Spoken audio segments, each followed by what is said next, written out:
Okay, I'm recording on the thing here. Can you hear me? All right, cool. Um, Apologize in advance to everybody because I said this wasn't gonna be a Parsha shear, but I just can't pass it up. Yeah, I'm sorry. Okay. um, Obviously, as a convert, I identify with this Parsha Yitro, and but I think it's like it's central, not just for converts, but for everybody, all Jews, all people, non-Jews too, because it just puts I don't know, it just like I feel like the whole Torah revolves around this parsha because this is the parsha where the Torah is given at Mount Sinai to the Jewish people. Um, so what's the big deal? Like what's the big deal with Yitro, and like what can we learn? Well, I mean, Yitro embodies like what it really means to serve Hashem, and it can be highlighted by what he says. And I can't. I mean, I probably should have pulled up the Hebrew, but basically what he says, like he doesn't say like, oh, now I believe in God, or like now I'm inspired. I'm so like, like we right. This is what people say like when they become not necessarily like religious in Judaism, but like in other kind of faiths. They're just like, oh, like whatever, like Yashki is like whatever, like I don't know, like they just kind of like have like have a revelation, whatever. No, like no, Yitro was just like, oh, I know now that Hashem is greater than all the other gods that I was worshiping. Because if you don't know, if you're not familiar, Yitro was a Midianite priest, right? And spoiler alert, the Midianites weren't like B'nai Noach, or like they weren't they weren't monotheists to say the least. So like if he's a Midianite priest, he's obviously like a priest of Avodah Zarah. So this is a guy that we learn that not only practiced Avodah Zarah of the Midianites, but also practiced a lot of other kinds of Avodah Zarah. And we learn that he knew all the different types of Avodah Zarah in the world. So for him to and come to Moshe and say like now I know that Hashem, the God of the Jews, is actually the real deal. It's a big chiddush. It's a real novel idea because everyone else in the world was pretty much not on this page. They were very committed to their gods. They stayed like that, or even if they understood, right? They understood from Yetziat Mitzrayim. They understood from like the Yam Suf, the splitting of the sea and everything. They understood the power of Hashem. They still like stuck around, with their gods. And so Yitro was largely ostracized from his community, and this is why he ends up with the Jewish people. Um, and if you don't remember, or it's not exactly clear. You might not put the things together, but Yitro was um, so when Moshe, right, when Moshe leaves Egypt after killing the Egyptian, like the first time he leaves Egypt, not this recent time, like before the whole plagues and everything, he goes to Midian and he meets, his future wife, and then he stays by Yitro, and it was his family, and he ends up marrying Yitro's daughter, and so Yitro is Moshe's father-in-law. So this is the whole connection. So now he the Jews are coming to Mount Sinai, and Moshe Rabbeinu goes up onto the mountain and receives the Torah, and then it's weird because like it's not in chronological order, but the way we read it is that Yitro comes, and then they establish the Beis Din and everything, and that's also the other thing. So the crazy thing, like imagine if someone comes to your shul, like new guy, not even Jewish, is like right, just comes and is just like, hey Rabbi, you know what you should do? They're like, you're doing everything wrong. Like like what? right? But he was an advisor. Also, we learned that he was an advisor to Paro. So he's used to being in not necessarily like in charge, but he's used to being in a position of influence. So it's very natural for him to like step into this role of like being an advisor to Moshe Rabbeinu. And Moshe Rabbeinu heeds his father-in-law's advice, and it works out, and then they have a meal, and this is where we learn that he actually converted, and it's not so clear, but if you know like what you're reading, then it could come through. So what happens is that he brings a certain korban, like he brings a certain sacrifice, but this particular kind of sacrifice, I won't go into too much detail because there's like a other thing I want to get to. It's kind of related. But basically, he brings this particular kind of sacrifice, and this is a kind of sacrifice only a Jew could bring. So just by kind of logic, like he must have converted before in order to bring the sacrifice. And this is apparent by the fact that they're eating from the sacrifice. So if you're not Jewish, Mashiach comes. There's going to be a temple soon today, B'ezrat Hashem, and you can bring a korban, but the only kind of korban you can bring is called an oleh.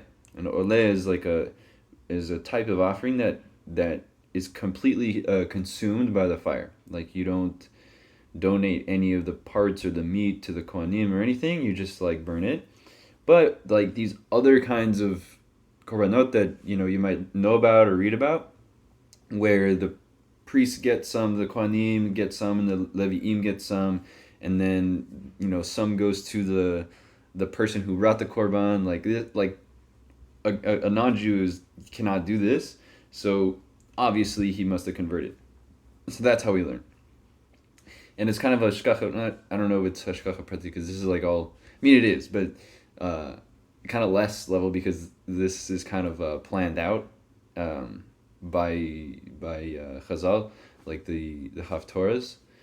So last week we read about the Haftorah with Devorah and her prophecy that a woman will come to save the Jewish people. It turns out to be a woman named Yael, and she just like murks this guy Sisra in a very like brutal way. I think is so cool, and but it's crazy because I learned last night in Parsha Shir, my Rav told us that she actually comes from Yitro, because when Yitro like leaves, it's like not to spoil it, but like in a few weeks we're gonna learn that, or maybe it is next week, maybe a couple, I don't remember, but like eventually Yitro leaves, but he goes back to his family to convert more people, and like not everyone converts, but one of these people, or like one of these descendants, was Yael, and some Meforshim say that she did convert, some say she didn't convert, but either way, we also learned that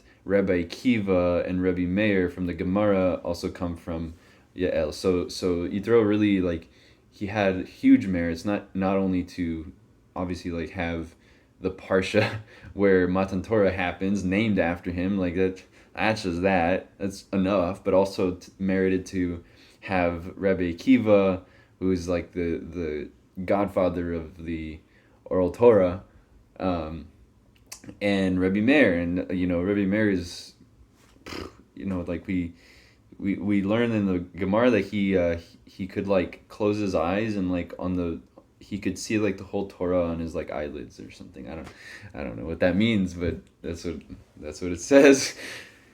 So yeah, so like what does this mean? What does this mean for you, non-Jews, or whoever's watching? Is like our role as the Jewish people is to be a light for the nations, which is this class, is what it's called, because that's the whole point of the Torah, right? And I've mentioned this kind of idea before, how the Jewish people are like the chosen people, but it's not like a racist thing, which people think that it is. They're like, you just think like Jews are better, and they're like, well, it's not that it's not that we're better or like worse or anything. It's just that we were the only nation on earth to accept the Torah and keep the Torah, and as a result we earn such a place, like we earn such favor in the eyes of Hashem. But it has to be earned, and like we could all lose it in an instant. Like there's no free rides here, and this was kind of the message of the plague of darkness that I kind of just barely like skimmed over, was that there's no nepotism, right? Like just because you're Jewish doesn't mean you're above the law, or like doesn't mean you can't be punished or anything. So we're really not so different. Us and the non-Jews, like we're different in a lot of different ways, but all those ways only come from one thing, and that one thing is the Torah, is that we accepted the Torah, and that we said Naseh, like we said Naseh, and then we said Nishma, meaning we didn't try to figure out whether the Torah was for us or not before accepting it. Like we understood that Hashem.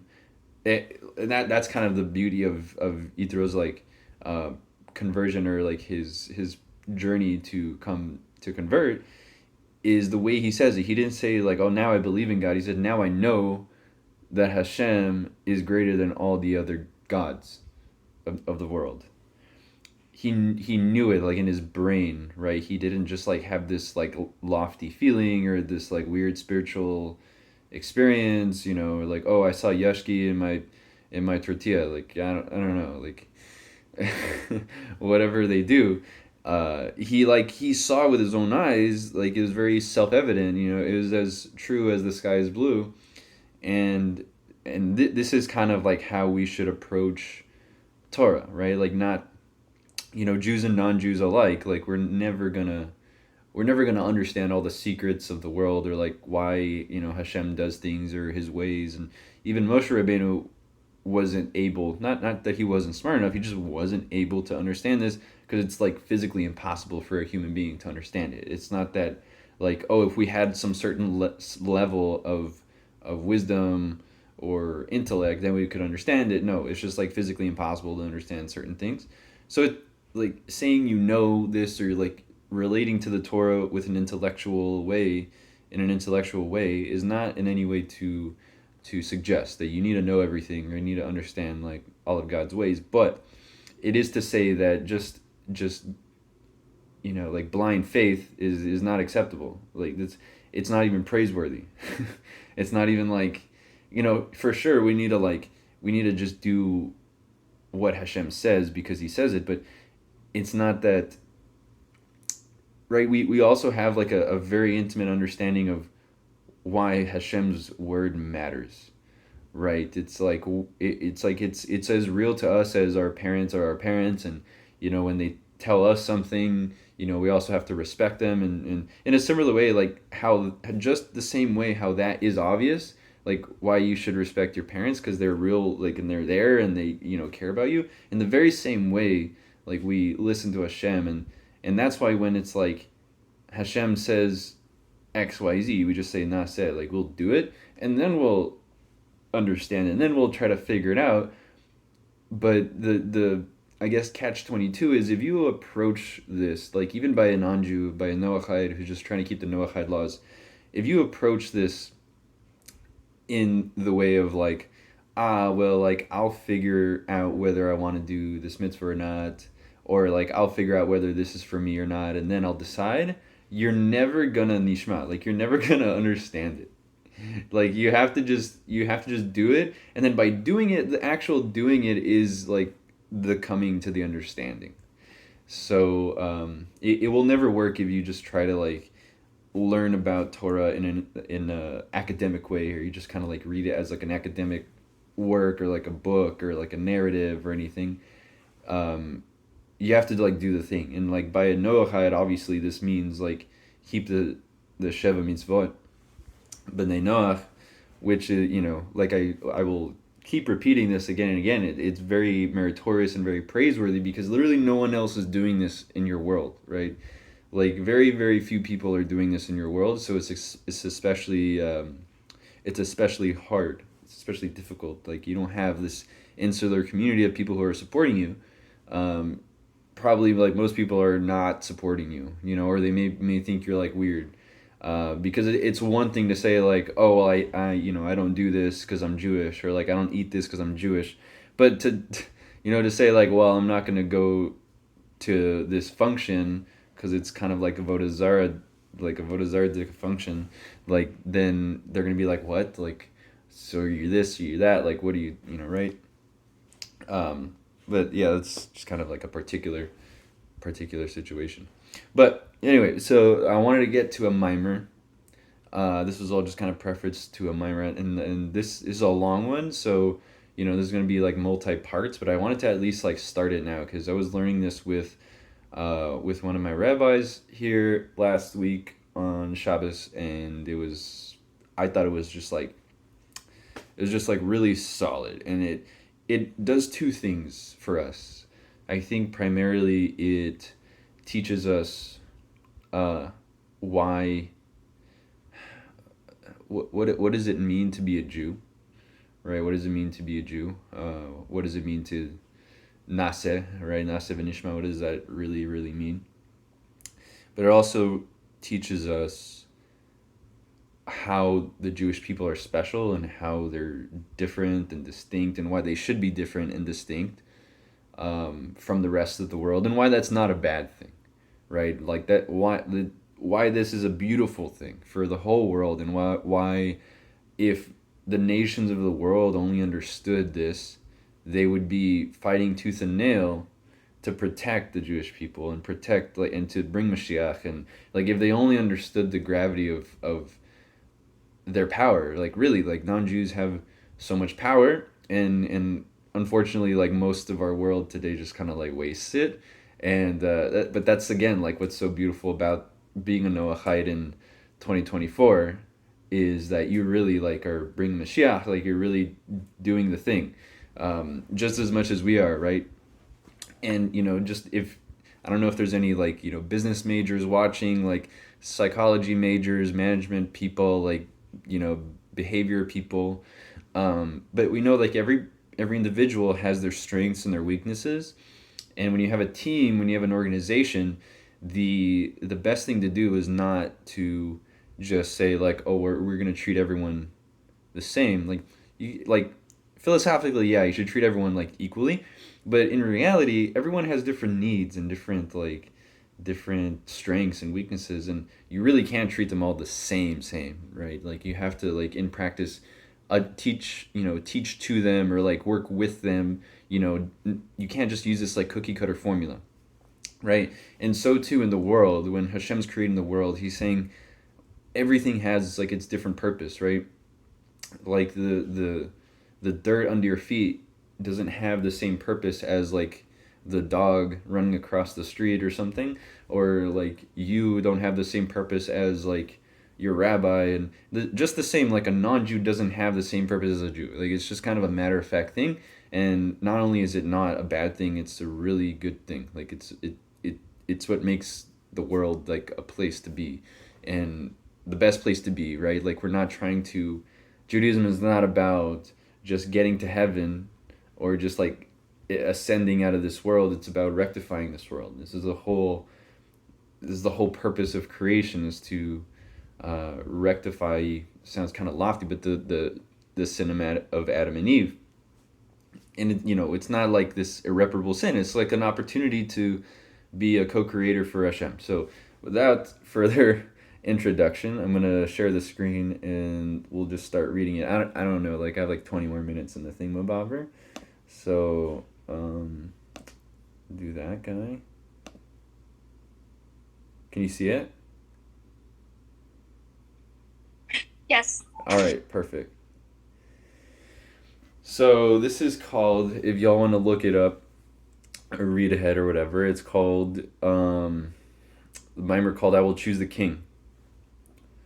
I'll choose the king. And it's in English, of course.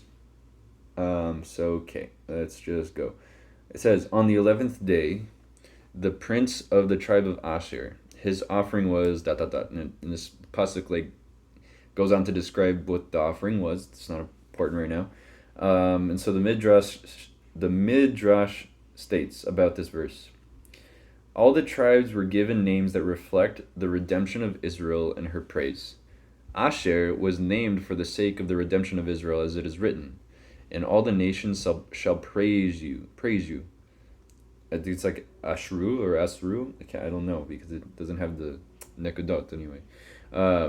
For you will be a land of desire, says God of hosts.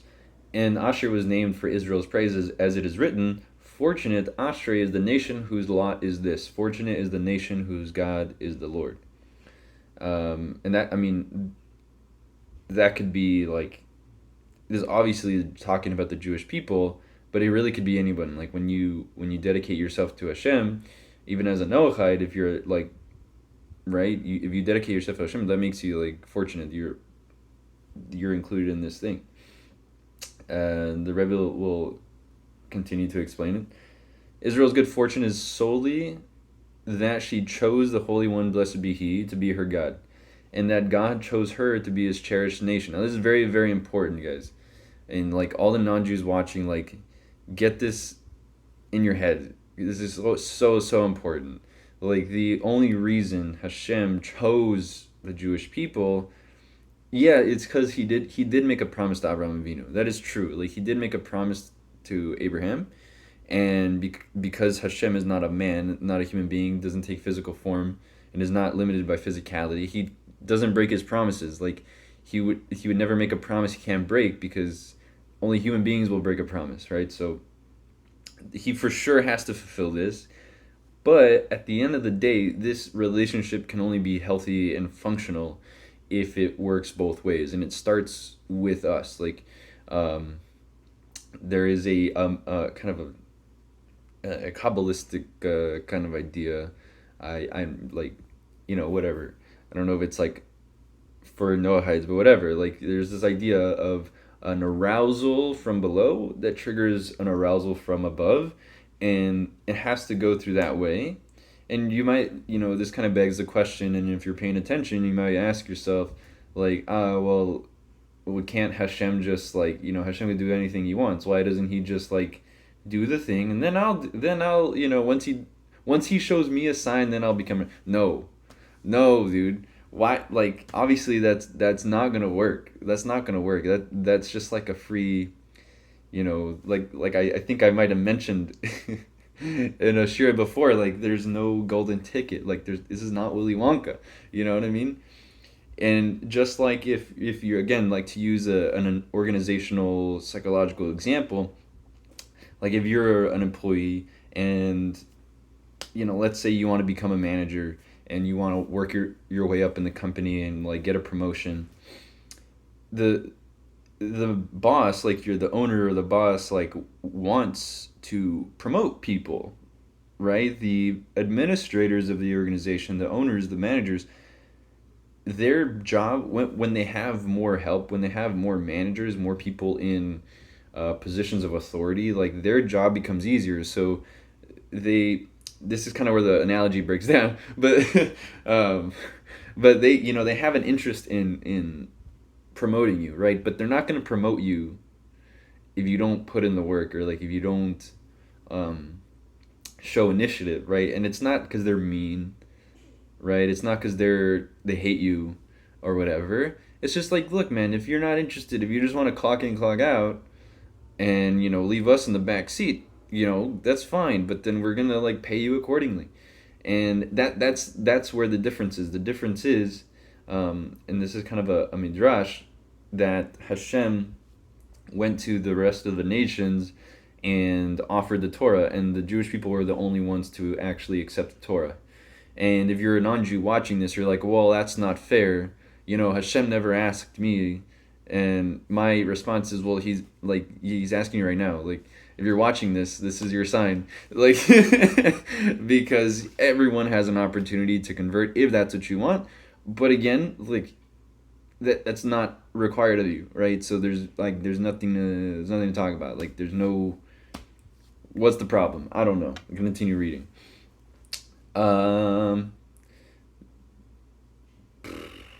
Okay, therefore, when the prince of Asher came to offer his sacrifices, He offered those sacrifices in recognition of God's choice of Israel over all the nations, as it is written, "And God has chosen you this day to be his cherished people." The passage requires explanation. Initially, the Midrash states that the good fortune of Israel is that they chose the Holy One, blessed be He. Though the Midrash continues by saying that God chose the Jewish people, that appears to be mentioned as a secondary point. Afterwards, however, the Midrash states that the sacrifice of the tribe of Asher, who was so named because of Israel's good fortune, was brought because the Holy One, blessed be He, chose Israel. It is thus necessary to understand why the focus was switched from the Jewish people's choice of God to God's choice of the Jewish people. So, okay, we're almost at the end. Maybe we'll start section 2. I don't know. We'll see. By the way, please interrupt me, like, if you have to, questions, whatever. It is also necessary to understand why the term choice is used. This term is relevant when one chooses between two equal entities or between two entities when each possesses a superiority that the other one does not possess. How then is the term choice used to describe Israel's choice of the Holy One, blessed be He, over false gods? Now this is what it has to do with the parsha. This is why this parsha was named after Yitro, because this is why Matan Torah, the parsha where the receiving of the Torah occurs, was named after a convert, particularly this guy who had all the experience with all the different avodah zaras in the world. Okay. Continuing, a similar question applies with regard to God's choice of Israel. Since Israel is incomparably superior to all other nations, why is it said that the Holy One, blessed be He, chose Israel? Right? So, just to clarify the question, right? If your favorite flavor of ice cream is chocolate, and someone asks you, would you like chocolate or vanilla ice cream? The fact that you chose chocolate is not what we would consider free choice or free will, right? Because you're biologically programmed because of your tastes or whatever, or your environment. Maybe you just grew up on chocolate ice cream and you just have like a preference, whatever the case may be. You have a bias towards this one option. Therefore, they're not equal to you. Like, one is definitely better than the other one, and so it really is a no-brainer. A more obvious example would be to say, like, when you go into the kitchen, right, and you're cooking, you don't put your hand on the hot stove, right? Why? Because why would you? In the very same vein, like, why would you choose something you don't like, right? So this is what the Rebbe is asking right now, is like, why, like, what's the chiddush? Like, why is this such a novel thing? Because if Israel's like superior to all the nations, then it really there is no choice. There's no contest. There's nothing. There's nothing to, it's not a hard choice. It's a no-brainer. Okay, so continuing, Tanya states that the phrase "and you chose us from all nations and all tongues" refers to the body, which in its physical form appears to resemble the bodies of nations. Explanation is also required here. Seemingly, the fact that the bodies of the Jewish people resemble the bodies of non-Jews externally is not a sufficient explanation why the term choice is used with regard to God's choice of the Jewish people. So is that clear? We haven't answered any questions. These are all just questions, but is that clear? Okay, we have I guess 10 more minutes, so let's see what we can do here in section 2. Section 2. The above can be understood by prefacing with an explanation of the verse. God is my portion, says my soul. This is from Eicha. On this verse, oh man. Yeah, now I'm really running out of time. Alright, I got 10 minutes. Alright, fine. To illustrate, the Midrash comments, to illustrate with an analogy. The king entered a country accompanied by a duke, a prefect, and a commander. One person said, I will choose the duke as my patron. Another said, I will choose the prefect as my patron. And another said, I will choose the commander as my patron. There was a clever person among them who said, I will choose the king, because the others are all subject to replacement, whereas the king is not subject to replacement. Now, this is very, like, this is a very, and the Rebbe is going to, like, just clarify this really quickly, but um, this is why it's not such a chiddush, right? Like, or maybe it is, but still not, because it's not like, right, in this analogy.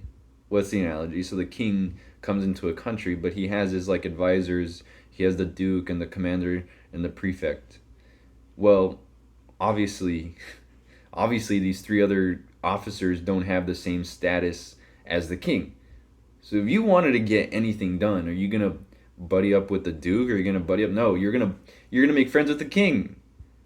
If you want to get anything done, so yeah, like if you're clever enough, you'll figure it out. Like you need to choose the king, and this kind of is like the Rebbe is gonna tease this apart, but it kind of makes the nations of the world look kind of stupid. It's like, oh, you're gonna worship the sun? Like everyone knows the sun doesn't do anything.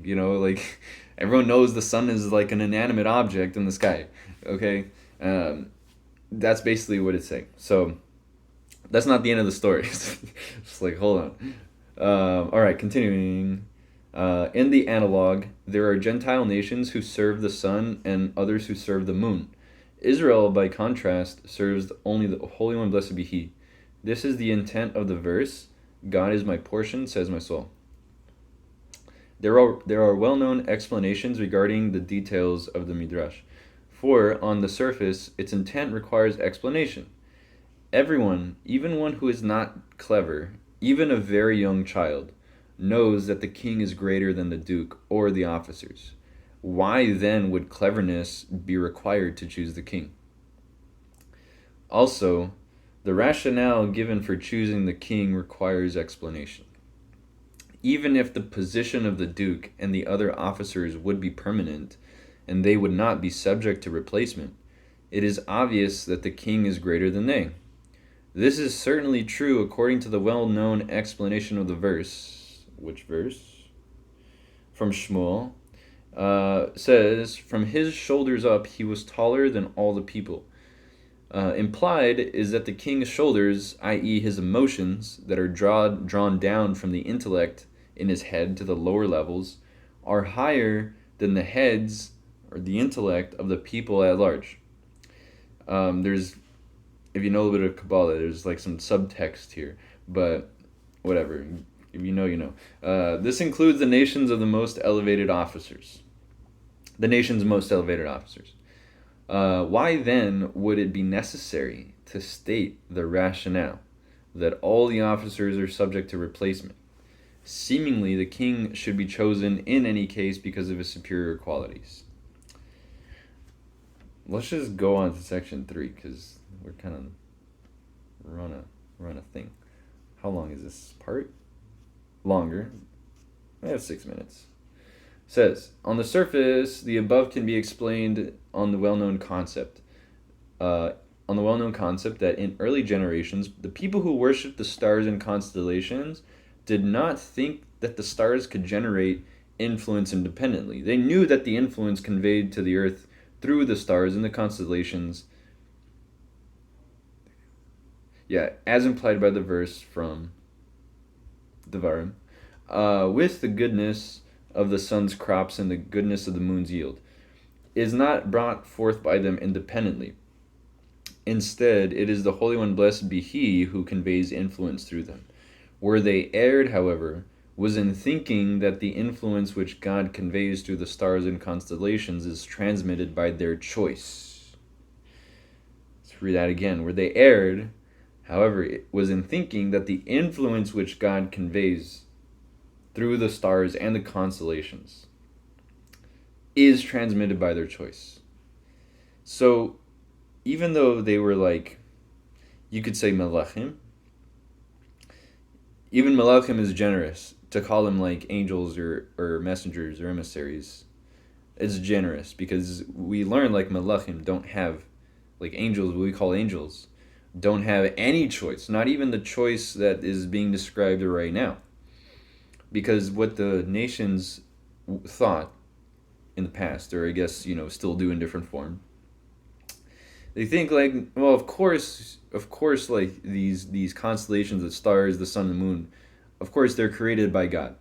Of course, that's obvious. Everyone knows that, and everyone knows that Hashem runs the world at the end of the day. Like he's the decision maker. But it's like these stars, the moon, the sun, they have like a degree of separation, meaning like they're delegates. They're not just messengers. They're not just um, emissaries. They're delegates, meaning like more more like the analogy with the king and the duke and the prefect and the commander. Like these people, they're all subject to the king. That's very obvious, very clear. But you could still like bribe them. You could still like be friends with them, and you could still earn their favor. And like they like certain things, and if you bring them their favorite like bottle of whiskey, they'll do you a favor. That's like what they thought, and so as a result, you get actual like forms of avodah zarah, and this is kind of why, this is like starting to clear up, hopefully for like non-Jews watching, why like Christianity is such a horrible thing, because while other like forms of avodah zarah for sure like they have like similar ideas, Christianity theologically is exactly opposite of Judaism in this way, because whereas our whole mantra, like we say twice a day, Shema Yisrael, Hashem Elokeinu, Hashem Echad, like Hashem is like one thing. There's no like offshoots. There's no like delegates. There's no commander, the prefect, the duke. Like that all that's Narishkeit, and all these things, the sun, the moon, and stars. These are just creations. These are just creations, and I believe it says in Tehillim that the moon was created. Yeah, it was like yesterday's Tehillim. Yeah, so like the moon was created to measure the time, or like measure the seasons or something, or like calculate the festivals, and the sun knows its time of setting or something like that. So it's very clear that the earth and the universe and the solar system was made like this. Why? So we could tell time. Like that. There you go. There you go. If you ever want to know, so you could tell time. That's it. Nothing else. Blah blah blah. Oh yeah, says where they erred. However, was thinking that yeah. So they don't have a choice. So it continues. They did not know the truth, that the stars and constellations have no free choice, and they are only like an axe in the hands of the chopper. I think I can go a little bit more. This was the reason they bowed down to the stars and served them.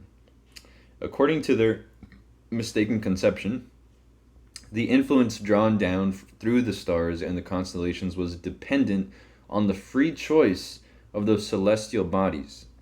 So like a delegate, like Hashem hired these people and they're just doing their job, but they still have like, they're not robots basically. They're like, the analogy, like they're human beings, but a more proper analogy would be like the king just built a bunch of robots and they're just operating according to their program. That's like more accurate. But the nation, the Maamar is saying, the nations think like the king hires other individuals who also have like their own intellect and their own ideas and their own free will, and like the only reason they're doing Hashem's bidding is because like they get paid or like whatever. Hence, the people thought it is appropriate to thank them, following the logic of the saying, the wine belongs to the owner, but the waiter deserves favor. Furthermore, because of their mistaken conception that the stars and constellations have free choice, they thought oh, man. Okay. Zoom shut off. Catch y'all next week. Sei gesund.